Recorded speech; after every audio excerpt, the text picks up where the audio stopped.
falando de falta, associar um pouco a frustração, que talvez é uma linguagem que vocês estão mais acostumados, porque hoje é um mundo também que é um mundo que tudo é possível, né? Tudo pode, com a tecnologia, enfim, com a ciência, é um mundo que cada vez as pessoas têm 1000 oportunidades, 1000 possibilidades.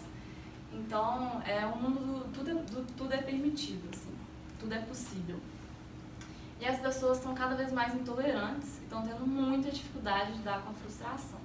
E a frustração é muito importante, como eu falei, desde a amamentação, né? O seio que frustra. Então, aprender a lidar com a frustração, a lidar com a falta, é uma coisa que é essencial na vida, porque a gente, inclusive, se frustra o tempo inteiro. E esse mundo intolerante é um mundo mais agressivo também, né? É um mundo mais do ato. As pessoas estão trazendo menos para o simbólico, para a linguagem, né, para o diálogo, as coisas, estão trazendo mais para o ato. Né? Essa intolerância toda, essa dificuldade de lidar com a frustração, ela está gritando. Então, os limites, eles são muito importantes. E aí, entrando com a questão da separação. Porque, como eu falei, né, desde muito nova, a criança vai, pelo estágio do espelho, vai tentando se separar da mãe, né? E a separação ela é essencial para construir o próprio corpo e seguindo com a sua vida e com a sua história, né? E ela vai se dando ao longo de toda a vida e de diversas formas. E uma das separações, né, que eu vou falar agora é na questão da adolescência, que é uma fase que as pessoas estão querendo se separar mais ainda dos pais. A gente já pode dizer, né, que na infância, a dificuldade de separação, inclusive, porque a separação ela é angustiante para a criança também. Tanto quando a criança está tendo que lidar com a falta, né, com o pai entrando, com esse gozo barrado, tanto também quando ela está sendo engolida pela mãe, ela também se angustia muito. Então, vai apresentar diversos sintomas. E uma forma assim, de ilustrar um pouco de sintoma com essa dificuldade de separação, primeiro, uma forma clássica, que todo mundo já deve ter passado por isso, é quando é a angústia de separação, né? Você deixa o filho na escola e chora, deixa o filho na casa coleguinha, ele não quer ficar, não quer dormir lá, enfim, todo mundo passa por isso. Todo mundo passa por essa angústia de separação, mas quando ela está mais assim, problemática, vamos dizer assim, pode surgir de outras formas também. Por exemplo, quando a criança tem muita dificuldade com defecação, já é uma questão que pode, obviamente, né, vai depender do caso a caso, pode estar querendo dizer algo dessa separação. Porque ela está tendo dificuldade, simbolicamente falando, de separar algo do próprio corpo. Né? Tem algo ali do próprio corpo que ela está tendo dificuldade de separar. Então, já diz, é um sintoma que pode estar relacionado com isso. Como eu falei, depende do caso a caso. Pode ser um problema biológico? Pode. Então, assim, tem que investigar tudo com muito cuidado e com a singularidade de cada caso, que é uma coisa que a psicanálise prega muito, a singularidade de cada caso. Né? Mas é muito importante estar atento para essas questões. Às vezes, no próprio consultório, assim, a criança pega e isola tudo que ela vê, né? Isola os brinquedos, isola tudo. Já é alguma coisa também dessa vontade de se separar de algo que ela está com dificuldade. Então, como eu falei, né? A criança, com essa dificuldade, com o simbólico, com a linguagem, ela vai tentando dizer o que ela está sentindo de outras formas, né? Então, é muito importante estar atento a isso. E a adolescência é um período que a separação grita mais alto, né? E as relações que antes eram muito voltadas para a família começam a ir mais para os grupos, né? Para o social. E isso é importante também, né? Que a criança vá se separando da família e vá entrando aí na adolescência. E é lógico que tem que haver limites, né? Os limites sempre são importantes, mas também não é segregar esse adolescente do social. Porque o social, a socialização, ela é muito importante na nossa vida. Então, às vezes os pais, por exemplo, com questões virtuais, né, que hoje é o mundo da virtualidade. Então, o mundo virtual está o tempo inteiro, hoje em dia, na nossa vida, né, os gadgets, né, smartphones viraram extensões do nosso próprio corpo. Então, às vezes os pais têm dificuldade, né, até quando vou deixar meu filho, né, interagir nesse mundo virtual. É lógico que é um mundo que tem muitas coisas problemáticas nele, mas ele faz parte da nossa realidade hoje. E segregar, né, um adolescente do mundo virtual é segregar do social. Que hoje a socialização está se dando muito pelo meio virtual. Então, também não é interessante segregar. Mas é lógico, como tudo é um equilíbrio, né? Tem que saber também quando limitar, tem que saber faltar, isso também. Mas é importante que, às vezes é uma fase muito angustiante para os pais também lidar com essa adolescência, né? Com essa tentativa do filho de se separar. E às vezes o adolescente também vai trazer muito essa necessidade de separação para os embates com os pais, né? Crítica aos pais o tempo inteiro. Porque até uma certa idade os pais são meio que deuses para as crianças e depois de um tempo eles começam a criticar o pai em tudo que faz, quer ser diferente do pai, quer mostrar que deseja diferente. Então fica muito nesses embates com os pais que fazem parte, né? Não é à toa que tem a expressão de aborrecência, porque é um período muito difícil de lidar. E é um período também onde começa a entrar o real da sexualidade, com o real do corpo sexual, né? Corpo sexualizado. E por mais que hoje em dia é um mundo que a gente vive uma erotização precoce, com as pessoas que querem, né, essa sexualização cada vez antes, é um momento de luto. É um momento muito difícil de lidar com o real do corpo sexualizado, porque é a perda de um corpo infantil, que não vai voltar mais, né? Então, é um momento muito difícil da vida, né? E lidar com isso. E é um momento de muitos questionamentos. Porque essa pergunta, assim, quem sou eu, ela gira em torno da nossa mente o tempo inteiro. E na adolescência, a gente pode dizer que ela grita, né, essa pergunta. Então, a questão da identidade, inclusive, que está por detrás também, até uma identidade sexual, ela grita muito e é uma fase de muitos questionamentos e de muita angústia. E não é à toa que é uma fase que muitas pessoas são diagnosticadas com depressão, né? Mas é um luto, é algo que faz parte também da vida, lidar com esses momentos. E falando em diagnóstico, eu também queria voltar lá no Édipo, porque essa fase do Édipo, assim, que é mais ou menos vivida por volta dos 6 anos, é lógico que vai variar, é uma fase também muito angustiante para a criança, lidar com a barra, lidar com a falta, lidar com tudo isso. E é a fase que as crianças costumam ficar muito, muito agitadas. E, inclusive, é muito comum nessa idade as crianças receberem diagnóstico de TDAH por volta dessa idade.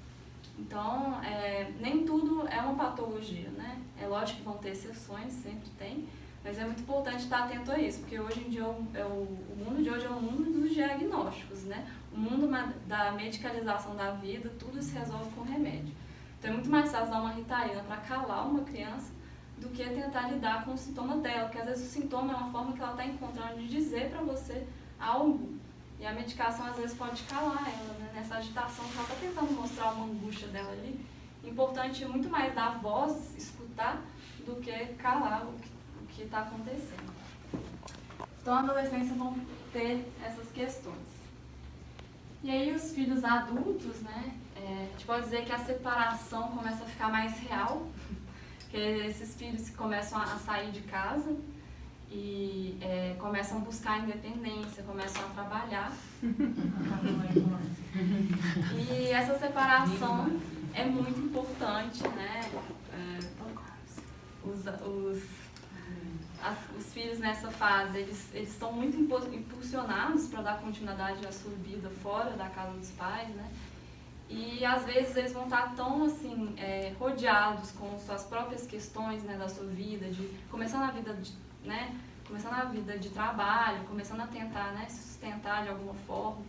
Eles vão estar muito em volta com as próprias questões e os pais podem interpretar isso como desamor, né? Só que não é um desamor, é algo que faz parte desse momento da vida e que é uma busca aí. E o mundo de hoje também é um mundo de infinitas possibilidades, como eu falei, infinitas oportunidades. Então tem que tomar muito cuidado com a errância.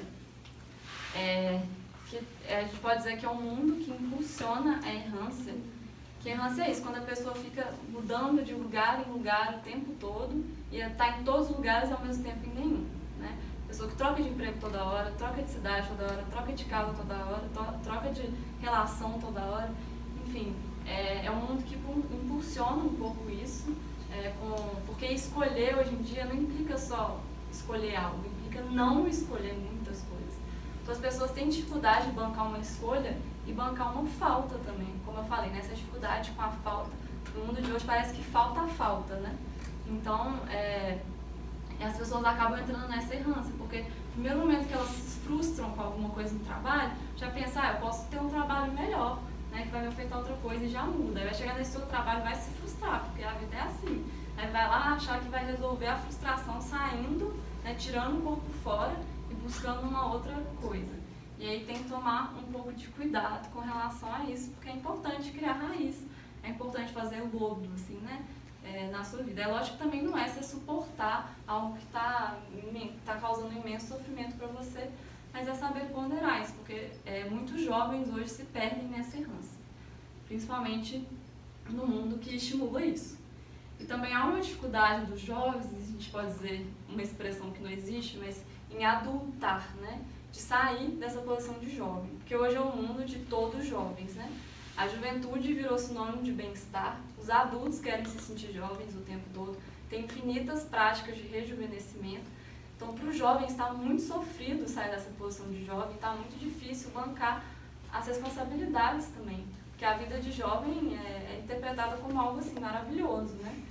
É sinônimo, assim, é um imperativo do mundo atual, seja jovem também. Então, isso provoca muita angústia também nas pessoas que estão vivenciando essa fase. Para fazer uma amarração final, trazendo essa questão de novo do sintoma, né? Que ele é muito importante, a gente pode ter sintoma durante toda a nossa vida, e principalmente na infância, né? Que é uma forma, como eu falei, a linguagem ainda está um pouco precária, é uma forma que a criança encontra para dizer das coisas dela. Então é muito importante escutar esse sintoma, né? Dar voz a essa criança. E o sintoma pode ser também uma forma da criança dizer de algo da função materna ou paterna que está falhando. Tem até um caso clássico de Freud, que é o caso Hans, que é uma criança que começou a desenvolver uma fobia com o cavalo, porque ela estava tendo uma dificuldade ali de lidar com a mãe, que ela tentando se separar, mas quando ela tinha momentos que ela queria voltar, né, para o acolhimento materno, ainda mais que tinha chegado o irmão, passando por toda essa angústia, a mãe acolhia. E aí a criança começou a ficar muito angustiada, e aí ela começou a desenvolver um sintoma fóbico, que era o medo por cavalo. E naquela época, que Freud entendeu o caso Hans, era uma época de muita carruagem, muito cavalo na rua. Então acabava que a fobia com o cavalo prejudicava o menino até de sair de casa.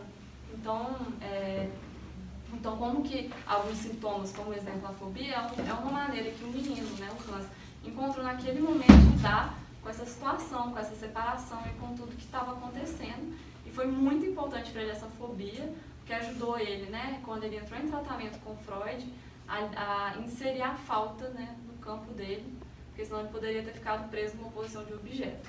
Então é muito importante dar, né, voz e escutar os sintomas, e reforçando para finalizar, né, entender que as funções paternas e maternas elas são muito importantes e que elas não podem ser simétricas, né, não pode ser uma parentalidade.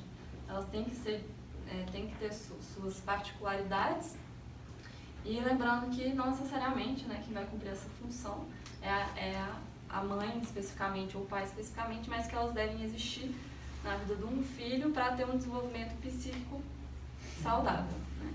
Então, é isso. Antes de abrir para as perguntas, eu queria deixar meu contato e fazer um convite também que nas minhas redes sociais eu posto semanalmente reflexões psicanalíticas sobre diversos temas. Então, quem tiver interesse, é isso. E queria abrir para as perguntas, se alguém tiver alguma coisa específica.